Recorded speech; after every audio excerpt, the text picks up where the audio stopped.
जी अस्सलाम वालेकुम। अच्छा जी, आज के इस लेक्चर में हम नाइन्थ क्लास फिज़िक्स चैप्टर 6 के न्यूमेरिकल स्टार्ट करेंगे। तो चलें देखते हैं 6.1 को। A man has pulled a cart through 35 meter applying a force of 300 Newton. Find the work done by the man. अब इसमें हमें वो ये कह रहा है कि कार्ट को इतने डिस्टेंस से वो लेकर आ रहा है और उसके ऊपर फोर्स कितनी अप्लाई हो रही है 300 न्यूटन की। मतलब हमें इधर डिस्टेंस गिवन है और फोर्स गिवन है और हमने फाइंड क्या करना है, वर्क डन फाइंड करना है। तो चलें देखते हैं इसको कैसे करेंगे।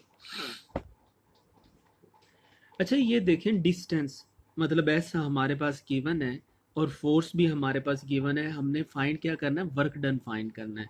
और वर्क डन का हमें पता है ये किसके इक्वल होता है, एफ क्रॉस एस के इक्वल होता है। एफ मतलब फोर्स और एस हमारे पास क्या है, डिस्टेंस। फोर्स की वैल्यू पुट कर दी, डिस्टेंस की वैल्यू पुट कर दी। जब इन दोनों को हम मल्टीप्लाई करेंगे तो हमारे पास वेट आ जाएगा और ये हमारा आंसर है। और वेट का यूनिट क्या होता है, जूल। तो ये आप लिख लें। अब चलते हैं जी 6.2 की तरफ। A block wing 20 Newton is lifted 6 meter vertically upward. Calculate the potential energy stored in it.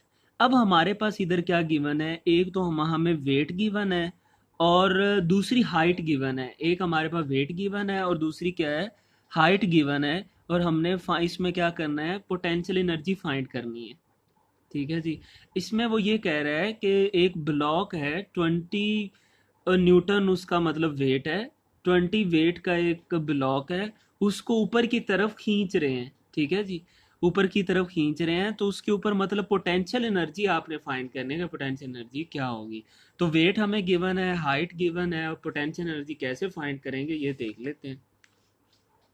अच्छा जी, ये देखें कि हाइट हमें गिवन है और वेट भी हमें गिवन है और हमने पोटेंशियल एनर्जी फाइंड करनी है। अच्छा जी, पोटेंशियल एनर्जी का फॉर्मूला हमारे पास क्या होता है, एम जी एच। ठीक है, पोटेंशियल एनर्जी का फॉर्मूला हमारे पास क्या होता है, एम जी एच। और वेट हमारे पास गिवन है और वेट मतलब डब्ल्यू किसके इक्वल होता है, M G.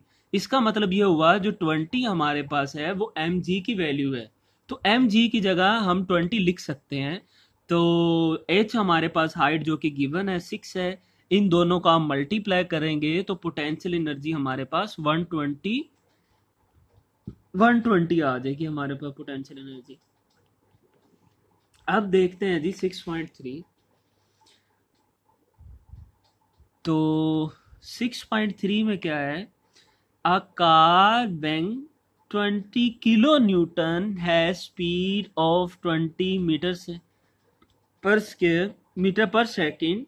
Find the kinetic energy. अब इसमें हमें क्या चाहिए, हमें यहाँ पे वेट गिवन है, स्पीड भी गिवन है हमें, और हमने काइनेटिक एनर्जी फाइंड करनी है। तो चलें देखते हैं इसको हम क्या करेंगे, कैसे इसको सॉल्व करेंगे। अच्छा जी, हमारे पास क्या गिवन है, वेट गिवन है जो कि किस फॉर्म में है, किलो की फॉर्म में है। तो हमें पता है कि किलो को हम किस में लिखते हैं, किलो को हम, किलो किसके इक्वल होता है, 1000 के या 10⁻³ के। तो जब हम 1000 को 12 से मल्टीप्लाई करेंगे तो ये हमारे पास आंसर आ जाएगा 12,000। और वेलोसिटी भी हमारे पास गिवन है जो कि 20 है हमारे पास वेलोसिटी। और हमने इसमें क्या फाइंड करनी है, काइनेटिक एनर्जी फाइंड करनी है। अच्छा जी, काइनेटिक एनर्जी फाइंड करने के लिए हमारे पास फॉर्मूला है 1/2 mv²। ठीक है जी, हमारे पास काइनेटिक एनर्जी फाइंड करने का फॉर्मूला जो है वो 1/2 mv² है।